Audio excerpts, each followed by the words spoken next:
Hello everyone, welcome to एडू मुसाक। दोस्तों,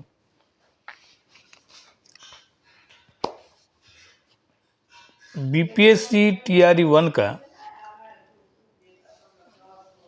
और बीपीएससी टीआरई 2 का दोनों का रिजल्ट जारी हो चुका है। लेकिन वैसे शिक्षक जो कि एनआईओएस से डीएलएड किए हुए थे,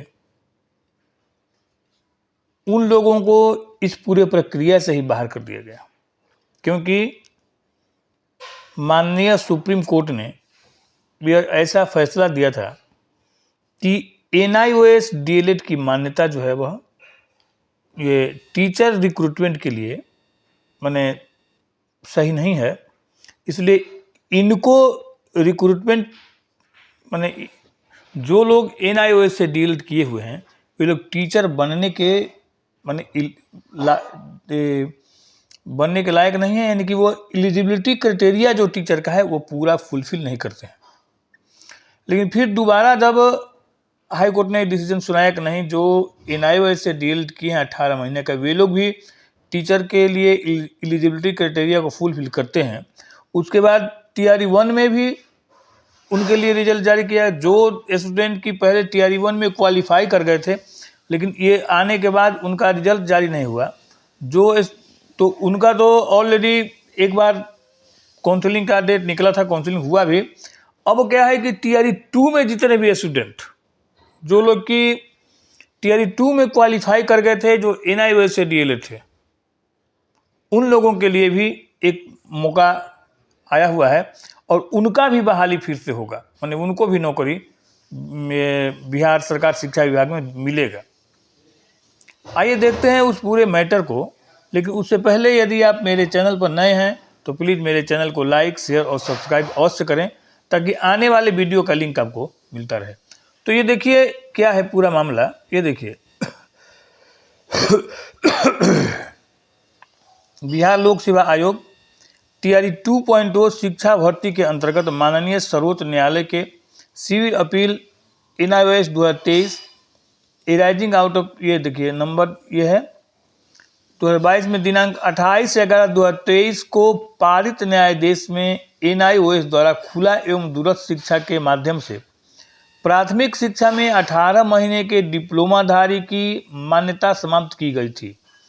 उक्त न्यायाधीश के आलोक में शिक्षा विभाग बिहार सरकार द्वारा ऐसे सभी अभ्यर्थियों की अर्हता को अमान्य करते हुए परीक्षा फल प्रकाशित करने की सूचना आयोग को दी गई थी।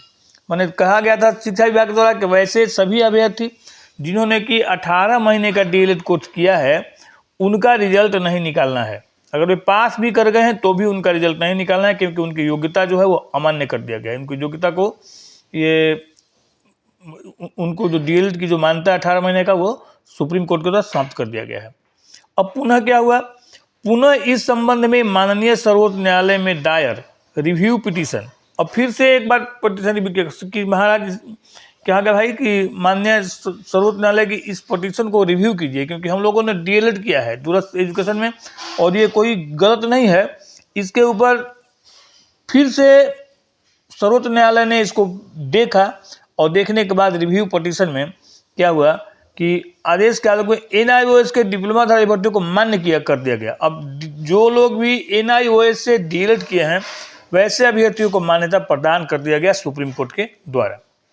अब क्या हुआ भाई, उक्त न्यायाधीश के आलोक में टीआरई 2.0 के वैसे सभी अभ्यर्थी को वर्गवार, विषयवार एवं कोटिवार डाटा तैयार कर प्रशासनिक विभाग यानी शिक्षा विभाग बिहार सरकार को आयोग द्वारा उपलब्ध करा दिया गया है, बिहार सरकार को। तो अब कह रहे कि बिहार सरकार, अब क्या हुआ भाई कि बीपीएससी जब ये हो गया घोषणा कि भाई अब इनको एनआईओएस जितने भी पास हैं उनको मान्यता दी जाएगी, तो अब क्या गया कि बीपीएससी जो है वो टीआरई 2 में वैसे सभी अभ्यर्थी जो कि वर्गवार, विषयवार और कोटिवार, इनका जितना भी डाटा है वह सब बिहार सरकार को आयोग उपलब्ध करा दिया है, भेज दिया है। भाई इतने लोग एनआईओएस से डीएलएड हैं और ये लोग टीआरई 2 में इतने लोग बैठे थे, इतने लोग इसमें मैंने ये अभ्यर्थी जो हैं जो कि टीआरई 2 में एनआईओएस के द्वारा बैठे थे। अब वह क्या है, किस कोटि में है, किस वर्ग में है और किस विषय में है, क्योंकि इनकी मान्यता दो ही जगह 6 to 8 और 1 to 5। तो ये 1 to 5, 6 to 8 किस विषय में इनका से ये भरे हुए हैं NIH वाले, और किस कोटि में है, SC हैं, ST हैं, OBC हैं, EBC हैं, जनरल हैं, EWS हैं, महिला हैं, क्या हैं। तो ये सारा चीज़ जो है वह जो BPSC जो है वह जितने भी कैंडिडेट Tier 2 में सम्मिलित हुए थे उन सभी लोगों का लिस्ट जो है वह बिहार सरकार शिक्षा विभाग को भेज चुका है। शिक्षा विभाग से वर्गवार, विषयवार एवं कोटिवार रिक्ति की सूचना अप्राप्त है, लेकिन शिक्षा विभाग जो है वह किस वर्ग में कितना पद खाली है, किस विषय में कितना पद रिक्त है और किस कोटि में कितना पद रिक्त है, इस बात की सूचना जो है अब तक आयोग को उपलब्ध नहीं कराया है। देखिए, आयोग जो है वह सुप्रीम कोर्ट के जैसे ही डिसीजन आया कि भाई NIOS से जितने भी डीएलएड किए हुए लोग हैं वे लोग मान्य हैं, उनको भी नौकरी दिया जाना चाहिए। उन लोगों की मान्यता उतनी ही है जो जनरल दूसरे जगह से डीएलएड किए हैं, मैंने इनकी मान्यता को एकदम बरकरार कर दिया गया। जब इनके मान्यता को मान्य किया गया, माने मान लिया गया, तो अब क्या हुआ कि BPSC ने Tier 2 में जितने भी कैंडिडेट थे जिसने कि डीएलएड किया था, किस वर्ग में कितने हैं, किस विषय में कितने हैं, किस कोटि में कितने हैं, इस सभी चीज़ों का लिस्ट जो है वह बिहार सरकार को भेज दिया है। लेकिन बिहार सरकार के द्वारा अभी तक वर्गवार, विषयवार एवं कोटिवार रिक्तियों की संख्या प्राप्त नहीं हुई है ये BPSC को।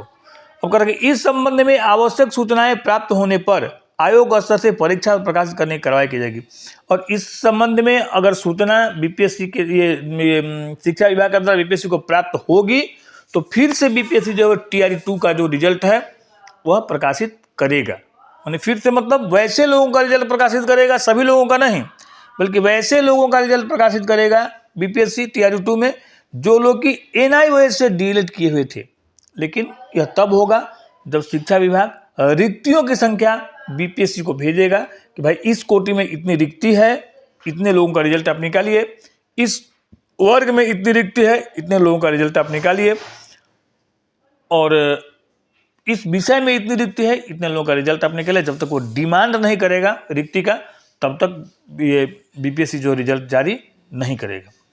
तो कहने का मतलब यह है कि वैसे अभ्यर्थी जो कि ऑलरेडी माने आउट हो गए थे बहाली प्रक्रिया से, उन लोगों को भी अब बहाली प्रक्रिया में सम्मिलित किया जाएगा और उनको भी Tier 2 में, Tier 1 में कुछ लोगों को शायद जॉब मिला है और Tier 2 में भी जो लोग सम्मिलित हुए थे उन सारे लोगों को जॉब देने की प्रक्रिया शुरू कर दी गई है और आने वाले कुछ दिनों में ये BPSC के द्वारा उनका भी रिजल्ट जारी किया जाएगा।